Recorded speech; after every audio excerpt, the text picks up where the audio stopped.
રમેશભાઈ, ખૂબ ખૂબ આભાર અને ગર્વ થાય કે જ્યારે મારા ખેડૂત ભાઈઓ વખાણ કરતા હોય, ઘણા બધા કમેન્ટો જોતી હું, મહિલા દિવસની વાત કરી તો એક દીકરી તરીકે નાનકડી ઉંમરમાં લડવું ખૂબ અઘરું હોય ને કમેન્ટો જ્યારે વાંચતી હોય ને ત્યારે એ ગર્વ થાય કે એક નેગેટિવ કમેન્ટ નથી આવતી.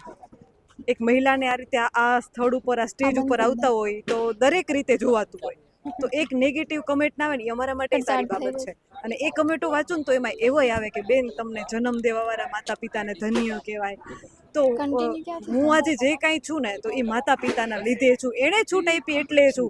બાકી હું પણ બધાયની વચ્ચે અને કદાચ આ સ્ટેજ ઉપર ન હોઈ શકત. એટલે સર્વપ્રથમ તો મારા માતા પિતાનો ધન્યવાદ અને પછી ગુજરાતના એ તમામ ખેડૂતોનો ધન્યવાદ કે જેણે મને ખેડૂતની દીકરી તરીકે, નીડર પત્રકાર તરીકે સ્વીકારી છે. કેમ કે તમે છો તો અમે છીએ, બાકી અમે શૂન્ય છીએ, અમારી કોઈ ઓકાત જ નથી.